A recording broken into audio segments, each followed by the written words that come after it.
Hi, this is David Foote from Foote Partners. I'm Chief Analyst, and welcome to my session. It's an analyst view on how to manage careers in a pandemic recession. They didn't give me enough space on the opening slide to say that I'm going to be speaking about not just information and cybersecurity, but privacy, data, audit, and governance jobs. So we're going to cover all five of those. So when I say in the 5 areas we cover, it's going to be all 5 of those. It's been a hell of a year since the last RSA. We've been in a pandemic. My guess is you're here because you have 2 questions. What should I be doing now to optimize my job prospects, given this wacky year that we've had? But more importantly, what should I be thinking about for the next 3 years to grow and solidify my career? And that's exactly what we're going to talk about today. And I'm going to organize it in the following way. There are really 3 sections to this presentation. We're going to spend about 10 minutes on just some assumptions, some things that we've learned as analysts in the pandemic that are driving demand for the 5 areas that we're covering. And we're going to show some market growth as well to show you that, if anything, the pandemic has really assisted you in your prospects in the 5 areas of privacy, governance, auditing, information security, cybersecurity, and I think I've said them all. And it should help. And that's a good story, but it is very confusing, and we'll cut through the confusion. Next, we're going to spend about 15, 20 minutes on compensation data. We're going to look at not just salaries, but we as an analyst firm track the market values of tech skills and certifications. That is cash pay premiums that are paid to 90,000 IT workers that we can capture for particular certified, non-certified skills that they have. They're usually paid outside of base pay. And there's a lot of reasons why companies do this. They do it to recognize people's skills. They do it as a way of trying to make it easier for their HR departments to classify people and grade them. They also do it as an incentive, as a way of communicating to their workforce what skills they find valuable, to try to communicate, these are the kind of skills we're looking for. We're trying to staff up, and we're trying to increase our bench strength. So if you're interested in furthering your career and promotion and digging deeper, these are the skills that we're investing in. So it's also a very good thing. And we'll look at several different views of those, including highest paying and those that are growing, those who are declining in pay, and so forth. And then we'll spend the third part and final part of the presentation on what are your job options right now. And in that section, and really stick around for that section, because in that section, we're going to give you 51 information, cybersecurity, risk, audit, governance, and privacy jobs that employers tell us they're dying to fill right now in very high demand. They're desperate to fill these jobs with suitable candidates. We're also going to look at 18 certifications and 25 non-certified skills in the 5 areas that we think that will be in sustained demand for the next 3 years. So not just this year, but over the next 2 to 3 years, and it'll help you, I think, plan out your career. And then we have addendums. I'll talk about that at the very end because we couldn't put everything in the presentation, but you will want to do screenshots.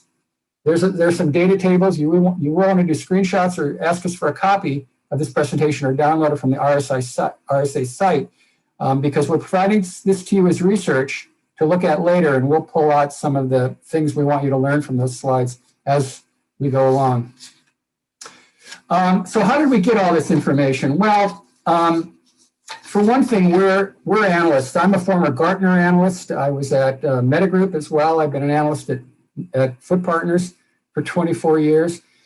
And in that time, I worked with CIOs almost exclusively, CIOs and CTOs, and they never really wanted to talk about tech. They said our biggest problems in terms of execution and furthering our careers are finding the right people at the right time, at the right intensity, and being able to launch them again and again and again into projects and then not lose them, retain them in the company. So much so that we developed a whole area of an analysis that didn't exist before we started it in terms of applying sort of an analytical and forecasting view to the tech workforce. So we had to build a pretty strong research partnership network. It's now up to 5,800 employers in 40 industries in 15 countries. We're going to focus a little more today on just the North American market.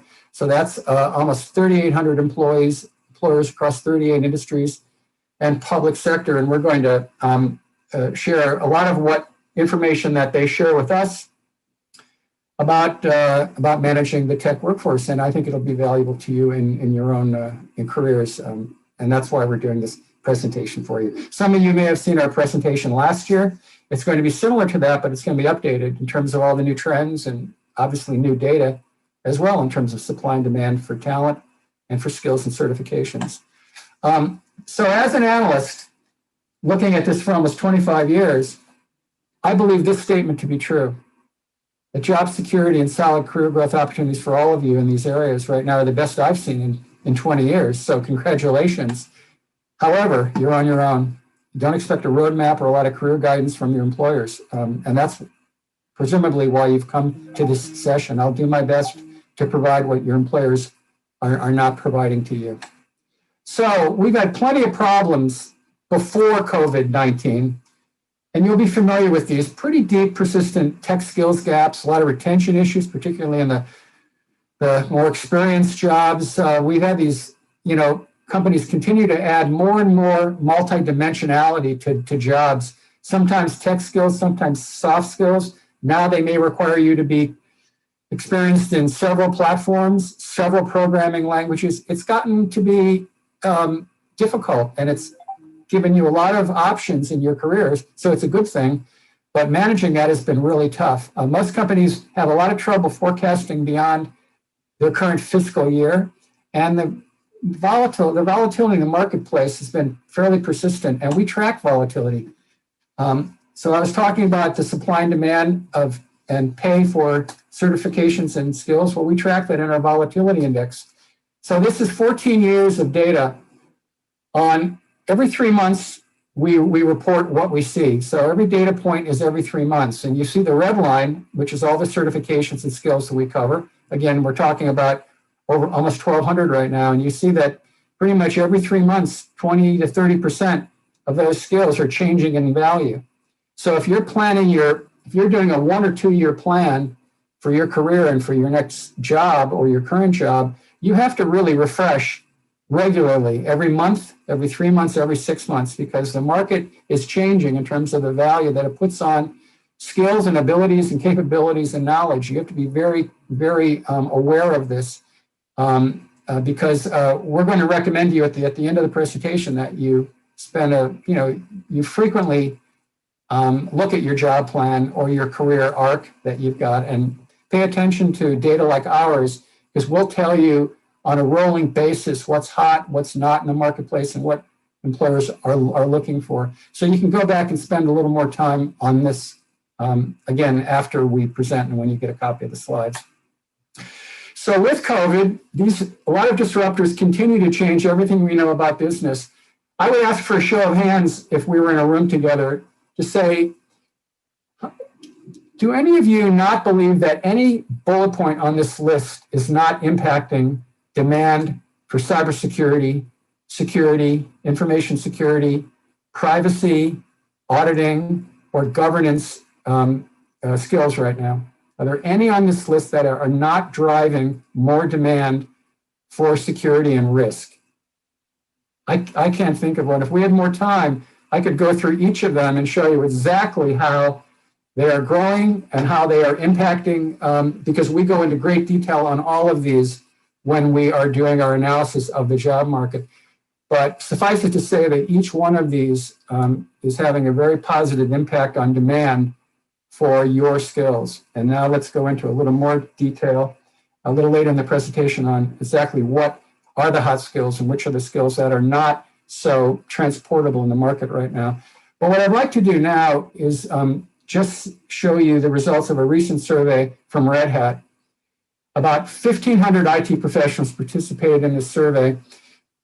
And since this is all about digital transformation, they asked the question, what do you think are the top barriers preventing your company from being successful in its digital transformation?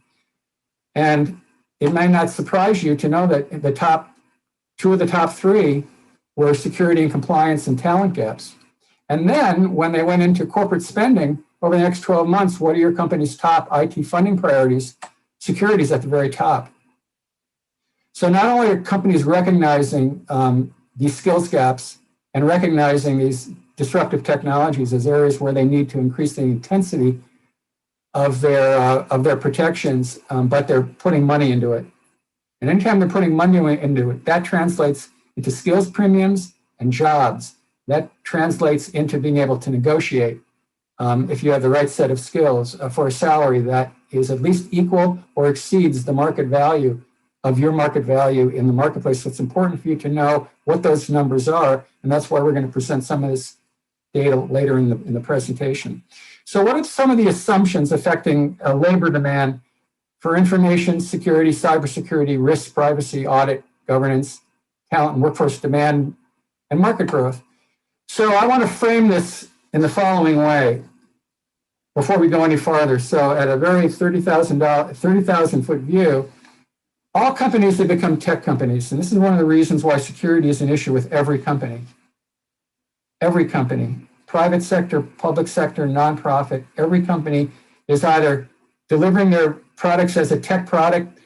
They're either tech products, they're delivering them, or they're supporting them with the use of technology. And all of that needs to be secured. Something that's been happening for the 3 decades that I've been involved as an analyst is tech and business roles have been folding into each other, where people on the business side need to know much more about tech, not from a user side, but more from a execution side, helping to build solutions. That's true on the tech side too. Tech workers and security workers, as you'll see a little later in the presentation, needing to have many more business skills. So we're always saying, if you're a tech worker, don't always think that another certification or a re-upping on the current certification you have is going to add value to your future job potential. Sometimes going to school and learning something in the area of business capabilities or business knowledge or business skills may be just what employers are looking for, because they're continually, again, integrating technology and business from a human capital point of view. The pandemic has definitely altered the business and tech landscape. It's a new normal. As we come out of it, we'll have another new normal. It's unclear what that landscape will be, but it certainly will have an effect on jobs, skills, pay, and this area of total rewards. And we call that, for this presentation, the new normal. We don't know what it's going to be yet, but we're going to help you to understand what we think some of it may look like. And then, of course, there are differentials according to industry, geography, enterprise size, and the whole timeline for this. Last of all, we have to answer the question for you. We have to, is how long do we believe as analysts the pandemic is going to last? So we consulted our usual group of almost 6,000 employers, but we also consulted immunologists, epidemiologists, healthcare workers, social scientists, and macroeconomists. And we looked at a lot of factors in this. And so the idea is, when will we feel safe again? When will we be able to predict what our future looks like? Because we certainly haven't. We've been constrained in this area in the last year. And we think it'll be the fourth quarter of 2022. So you're watching this in May. So we're saying we're looking at fall of 2022. So, 15 months to 18 months from now is when we think this new normal will be solidified. And I'm reasonably sure of that. I don't know exactly what it's going to look like. There might be other variants. There might be another pandemic season. We don't know this yet. But we think things will be a little more in control compared to the way they were in the last year. And let's look at some assumptions on cybersecurity and risk, market size, workforce, labor and talent demand, and things like that. Well, all of these things shouldn't surprise you. Cybersecurity costs, cybercrime costs are huge. They're in the trillions. They're approaching 10, 11 trillion by 2025. The spend on cybersecurity products and services is approaching $1 trillion in the period from 2017 to 2021.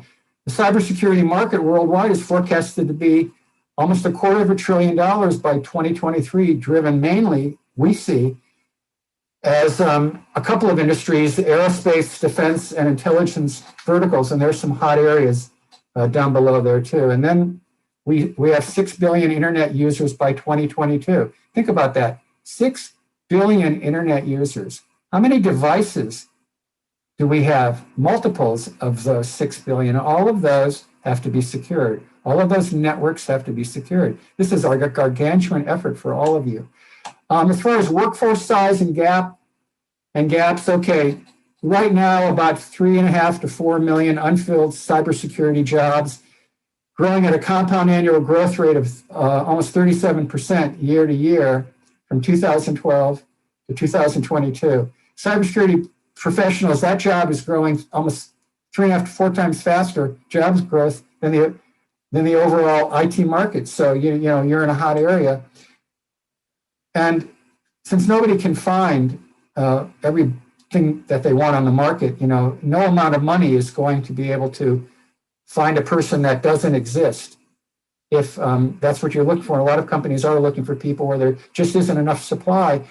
So I think in terms of cyber expertise, we've been telling employers for a couple of years now that they're going to have to develop their cyber experts internally, people who can develop and drive interconnected real-time systems. These are also new professions, and domain experience is going to continue to evolve. But that's how these jobs are going to be filled. They're going to be filled through internal selection and internal training and development programs that are going to be much more robust than you've seen in the past and much more effective. We think the remote business models will continue to increase cybersecurity threat landscape, and add to that privacy regulation, open source software. It's going to stimulate an unprecedented demand going forward in security personnel as it is right now by some of the numbers I just showed you. Collaboration apps will become even more popular, and that just increases the threats, the channels for hackers to leverage malicious content and put pressure on employers to put in place more robust security monitors. And as far as that, we see greater reliance on smart tools and AI to handle the bulk of event monitoring and incident response. So you're already seeing now new generation of firewalls with built-in machine learning technology. You're kind of getting I'm foreshadowing something I'm going to say again and again through this presentation, that we need more AI expertise in security and cybersecurity.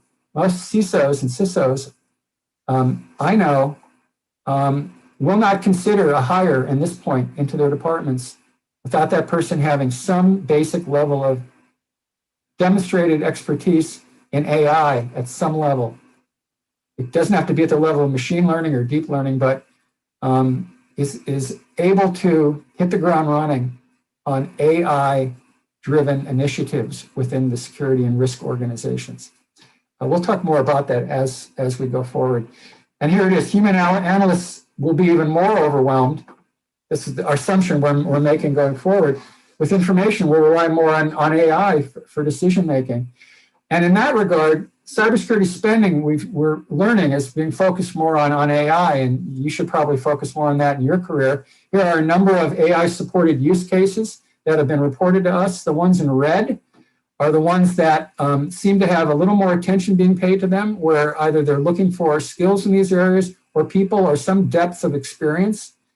So I would look at this as a hit list for those of you who are looking to add a little more AI into your tool belt, and to focus on these, because these are actual use cases that are currently in operation. And again, the ones in red are the ones that we've been told have a little higher priority. So lastly, before we go into the compensation data, are the skills-based models, talent models versus job-based, will become even more valuable going forward. And these have been sort of in evolution for the last 10 or 15 years, more of an architecture view.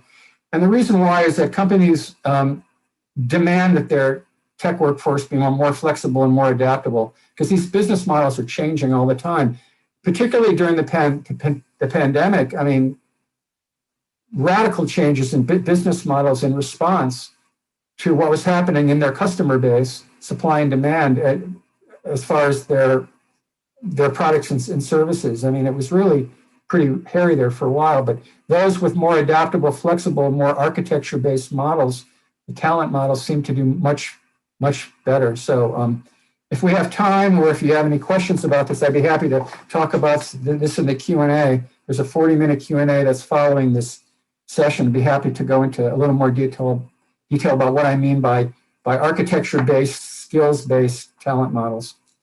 So let's talk about compensation trends. And most of what I'm going to present to you is contained in this report. We update this report every quarter.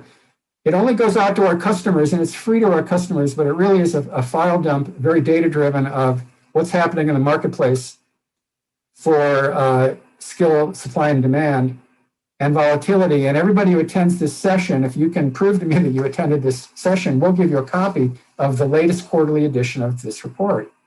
And so that's one way of also getting some of the content that you're about to see, but it's obviously a much more expanded version of what I can just show you today in the time that we have available. So here are the demographics of what I'm going to show you. Again, about 3,800 employers, 40 industries in Canada and the United States, about 83 cities. We have data reported to us for 340,000 tech professionals. These are the geographical areas that we're in, or the industries that we're in. I'm sure you can find the industry that you're employed in or would like to be employed in on this list. Pretty much covers them all. These are the cities. The United States, we have separated into large metro areas and secondary and tertiary areas. And there's our Canadian cities. And we're pulling data from companies in all of these cities. The erosion, the pandemic erosion, in our IT professional salary survey, something happened that I haven't seen in the 25 years we've been publishing this survey. That is, almost a third of all job titles on a national basis declined in pay over the last 12 months. That never happens. This is the pandemic effect of, we call it pandemic erosion in pay. And why is there pandemic erosion in pay? Well, it's happening in information and cybersecurity jobs. We have 3 titles in that area. 3 of the 13 declined in pay, again, on a national, not on a national basis, national average basis. And it's for these reasons. There's more supply. A lot of people were laid off from jobs. So there is more supply for some of the jobs, not all, given the level of demand for talent. A number of laid off workers were rehired at lower salaries. There's a reason for that. There's actually a good reason for that. It's not predatory hiring by employers that laid people off. A lot of times they were bringing them in to help automate their job and then be able to be in-house and to have the advantage of any job opportunities that come up. It's better to be in the company than outside the company a lot of times when it comes to hiring decisions. And also salary adjustments for remote workers and locations. If you were in New York City and you were receiving a New York City salary and you moved to Vermont or New Hampshire, many companies would reduce their salary to the cost of living in Vermont, New Hampshire, and they won't pay New York salaries or San Jose salaries if you've moved to Boise, Idaho. And that has obviously lowered pay. Again, just cost of living adjustments. And we found this is an interesting, I'm not going to talk a lot about this, but I wanted to see, well, what were the in-migration and out-migration cities? What were the cities that were losing people during the pandemic? And what were the cities that were gaining people? And this isn't just tech talent, these are all jobs. And U-Haul started, put out some interesting data on rental pricing patterns. All the red cities are the cities that tended to lose people during the pandemic, and the green cities were the ones that expanded their population, largely due to the remote workforce being able to have a choice of where they want to live. So I give you this as interesting data that you might want to consider as you're looking into your future of employment and maybe where you'd like to be employed. Here are some possibilities. So what job families in our professional salary survey were most affected by the erosion in pay? Well, it were these 1, 2, 3, 4, 6, 7, 8, 9, 10, 11 job families out of about 36 or 37 that we have in the survey. Among those were information cybersecurity and DevOps and DevSecOps. The reason why I believe, and I'll reiterate this when we look at skills certifications and certifications and skills for information cybersecurity, is that a lot of people have flooded into this. They see this as a prospect, a solid prospect for their future. So if they are working in systems or networking, they're looking at a job in security as job security. So as more people have come into the field, more people have gotten certified in that, the gap between supply and demand narrows. As the gap between supply and demand narrows, pay goes down. So part of that is simply more people flooding into the field because they see it as a strong career move for them in their career arc in terms of employability in their future. But also we see that a lot of people are becoming certified, and it's driving pay down for certifications as well, because there's certainly a lot of interest in security certifications and security skills, and in risk certifications and skills, and in governance, and in privacy, and in audit as well, as we're about to see. Before that, I just wanted to share with you just two salaries, mid-level and senior cybersecurity specialists. On a national basis, the average for senior cybersecurity specialists is about $126,000, a little over $126,000 a year. And the highest city that we cover is 162 on average, and the lowest is almost 107. Mid-level cybersecurity specialists are getting, on average in the United States now, about 100,000 at 500, and again, ranging between about 85 and 129, 130,000. But you can see that senior level cybersecurity specialists have declined in pay slightly, very little, but slightly over the last year. But mid-level cybersecurity specialists have actually gained almost 2% in value over that time. Now, if you're interested in some of the other jobs that we have, that's the addendum. If you request it, we'll be happy to send it. We just didn't have time to include all of the salary tables in this presentation, but we'd be happy to share those with you. Again, this is all current data through the end of March, April 1st. So when it comes to compensation for tech workers, there's two kinds really. There's the salary that you get, and there's the skills premium that you would hope to get. Again, skills premiums are generally paid outside of salary, and there are a number of reasons why you would pay them outside of salary. You might pay them as a retention bonus because somebody is being recruited out of your company and they're at the top of they're one of your workers. You don't want to lose them. They're at the top of their salary range. They don't qualify for a promotion, but you've got to find some way to get them more pay to match an offer that they've gotten. That's a perfect reason to use a skill or certification pay premium. Offer them something that's easy to sell to a decision maker, saying, what really makes this person different from other people is their Google TensorFlow Python skills. And those are the exact skills that a recruiter is searching for in the market. So, pay them a little extra for those skills. It could be one of 11 or 1,200 skills that we track. Another reason companies use skills premiums are for hiring bonuses, sometimes a one-time hiring bonus.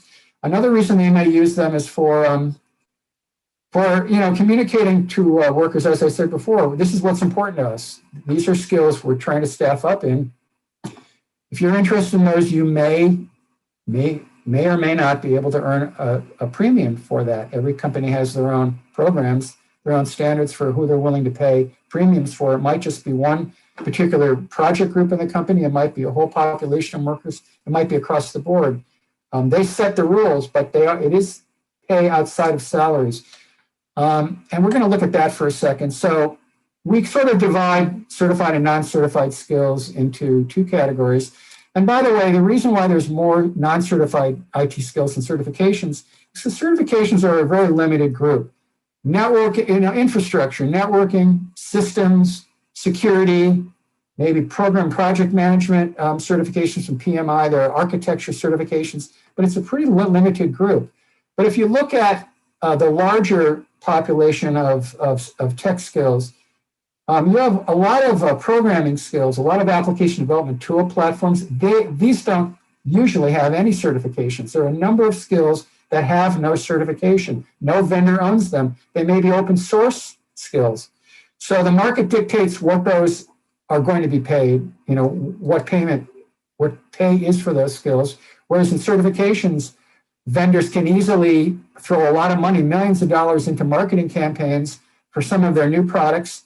You buy their new products, they'll certify all of your workers in those products. They'll make it very easy to get those certifications, but that, again, is part of the marketing budget for those technology products. Non-certified skills, again, sort of succeed or die based on market forces. So the ones we're going to look at are the ones in red, right? Primarily that we think are more associated with the 5 areas that we're talking about today. So non-certified skills generally are worth a lot more than certified skills. And there is a 21-year chart to show you that. And also I want to point out that the blue line, which are certifications, have been declining in value pretty precipitously over the last 4 years, whereas non-certified skills have been holding their value. Again, it's market forces. A lot of the non-certified skills that companies are investing in are customer-facing skills. They're applications development. They're data and data management skills. There are all kinds of skills that you would find in that list of disruptive technologies I showed before. They may or may not have certifications, but companies have ways of being able to judge for themselves what the value is to them and the people that they're hiring. And that does bump up the price. But the average price for a certification right now is about the equivalent of 6.6% of base pay. So here are our certifications. Then we're going to look at skills, and then we're going to move into what we think you should do about all this. So certifications, obviously the highest paying are information security and architecture, project management, and process skills. The next charts that I'm going to show you, I'm going to go through them very quickly because these are the charts you want to do screen grabs or you want to actually get a copy of the presentation, because you should use this, and I'm going to explain to you how to use this going forward, what this information means. These are the highest paying premiums right now. You're lucky if you have these, because if the average for all certifications is about 9.6, the equivalent of 9.6, 9.7 of base pay, look at what these are paying. These are paying between 9 and 18% of base pay. So you can earn a lot with these certifications. Next, since we haven't had a lot of growth in certifications, they've mainly been going down in the last 12 months. There's only 3 certifications that are showing growth over the last 12 months. And it's these, a couple of penetration testers and the Cisco Certified CyberOps Associate.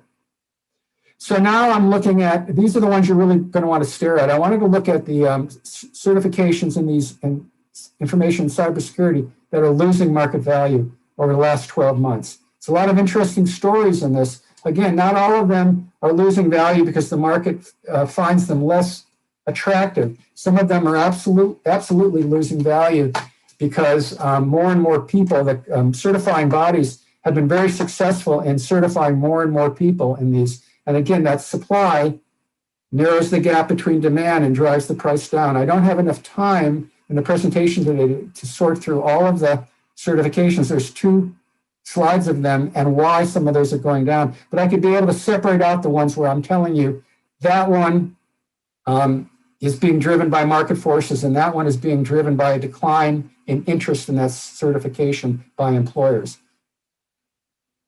So in auditing and governance, the same skills right here. We just wanted to put them out in alphabetical order to show you how they've been performing in the last 3, 6, 12 months. And now moving to certified or to non-certified skills, we've done the same thing. These are the pay premiums for non-certified skills. Again, in alphabetical order, we're showing you 3-month, 6-month, 12-month growth and decline and what companies are willing to pay. Again, these are very high paying, quite frankly. Here are a continuation of that list since we couldn't get them all on one list, going from artificial intelligence to wireless security. So again, you should look at the amounts that companies are willing to pay, again, as a percent of base pay, but also look at the growth and decline, the vectors in these, whether they're losing value or gaining value and why. So here are the auditing and governance non-certified skills. And what are your options right now? So in the time we have left in the presentation, I wanted to show you a very interesting list that took a long time to put together. These are 51 jobs that employers are telling us they're trying to fill. So what I've done is the ones in green I'm putting a little more attention on, because the ones in green, we went back and looked at salaries for these jobs and also the value of skills and certifications for these jobs. And if we saw them climbing in value and we thought that these were going to be continuing to go up in value, then we wanted to indicate that those are particularly hot. So the ones that in green are the ones that we would say are in probably a little higher demand, because they're either paying more or companies are willing to pay extra for them. And I'm going to go through these again really quickly. Again, you can get a hold of the presentation and you can look at these. It's a rather long list. It's 5 slides.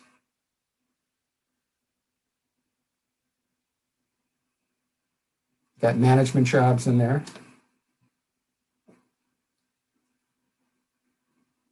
These are all in alphabetical order. So really spend a little time with these 5 slides, because these are jobs that companies want to hire.